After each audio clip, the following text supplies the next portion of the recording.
Hello' friends, মোৰ চেনেলৰ অন্য এটা ভিডিঅ'লৈ আপোনালোক সকলোকে স্বাগতম জনাইছোঁ। আজি হৈছে উৰুকাৰ দিনাখন আমি গাঁৱলৈ আহিলোঁ আৰু গাঁৱত এনেদৰে গোটেইবিলাকে মিলি উৰুকাৰ দিনাখন এনেকৈ মিলিজুলি খানা খায়। আৰু আমিও আহি গ'লোঁ, যিহেতু আমি গাঁৱত নাথাকোঁ, গুৱাহাটীত থাকোঁ।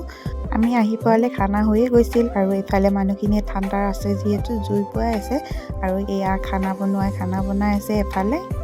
আৰু এয়া আমি বহি ল'লোঁ এবাৰ নেক্সট বেষ্টত। আৰু এয়া পৰিৱেশটো এনেকুৱা খুব ভাল লাগে ন, এনেদৰে মিলিজুলি খালে এসাঁজ। আৰু এয়া হৈছে এই ডাঙৰ ভতিজা ল'ৰাটো আৰু মাইনাজনী, আপোনালোকে মোৰ ভিডিঅ'ৰ লগতে দেখিছে। এইবাৰ আমিও বহি ল'লোঁ খাবলৈ এনেদৰে। আৰু বহুত কিবা কিবি আছে খানাত, মই আপোনালোকক কৈ থকা নাই কি কি আছে বাৰু, এনেই অকণমান দেখাই দিলোঁ। আৰু খাই লৈ এয়া দি থোৱা আছিলে এনেদৰে তামোল এখনো খাই ল'লোঁ। আৰু এইবাৰ বেলেগ মানুহখিনিয়ে বহিছে এনেকৈ। এইবোৰ হৈছে আগৰ দিনৰ পৰা চলি অহা পৰম্পৰা আৰু মানুহবোৰে আজিও এইবোৰ ধৰি ৰাখিছে। আপোনালোকে মোৰ মাতটো ইগন'ৰ কৰিব দেই, মোৰ কাহ চৰ্দি হৈ থকা বাবে মাতটো একেবাৰে ভাঙি গৈছে। আৰু এইটো হৈছে গাঁৱৰ নামঘৰৰ ফিল্ডতে খানাটো হৈছে, যিহেতু এনেদৰে আমি খাই বৈ ওলাই আহিলোঁ। হৈ গ'ল খানা, আহি লৈ ঘৰ পালোঁগৈ। আৰু এনেদৰে জুই অকণমান দেখি গাটো সেক ল'লোঁ, ঠাণ্ডা লাগিছিলে যিহেতু। আৰু এয়া উৰুকাৰ পিছদিনাখন মানে বিহুৰ দিনাখন এনেদৰে গা পা ধুই ৰাতিপুৱা ভাগত সকলোৱে মিলি মেজি জ্বলালোঁ আৰু সকলোকে ভোগালী বিহুৰ হিয়া ভৰা শুভেচ্ছা যাচিলোঁ। আৰু সকলোৰে জীৱনবোৰ যেন ধুনীয়া হৈ থাকে, ৰঙীন হৈ থাকে, তাৰেই কামনা কৰিলোঁ।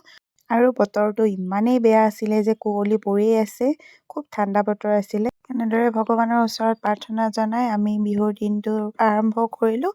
আৰু এতিয়া অকণমান দেৰি ওলাই গ'লোঁ আমি এনেদৰে ঘৰৰ মানুহখিনিয়ে অকণমান ওলাই গ'লোঁ কিবা এটা খাবলৈ বুলি।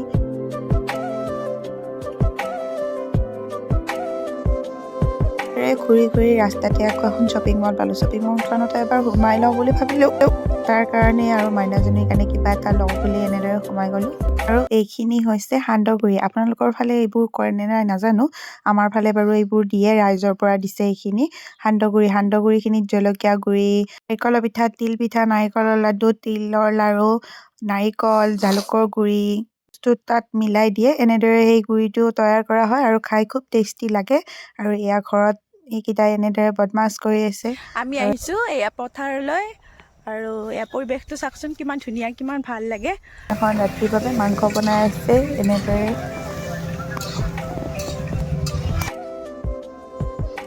আৰু এয়া চাওকচোন কুকুৰৰ পোৱালিকেইটাক ইমান মৰম লাগে। 5টা কুকুৰৰ পোৱালি হৈছে গাঁৱত, এয়া ইমান মৰম লগা পোৱালিকেইটা। আৰু সিহঁতে এনেদৰে খেলি থাকে। আৰু এতিয়া গোটেইবোৰে মিলি এনেদৰে এসাঁজ খালোঁ বিহু বুলি, যিহেতু আমি গুৱাহাটীত থাকোঁ। গাঁৱত আহিলে এনেদৰে মিলিজুলিয়ে খাওঁ আৰু খুব ভাল লাগে গোটেইবোৰে মিলিজুলি এসাঁজ খালে। আপোনালোকেও চাগে সুন্দৰকৈ বিহুটো পালন কৰিলে। আমাৰ বিহু আৰু এইবাৰ এনেদৰেই গ'ল, তথাপি ভিডিঅ' অকণ কৰি ৰাখিলোঁ এনেদৰে। ভাল পালে লাইক কমেণ্ট শ্বেয়াৰ কৰিব। আজিলৈ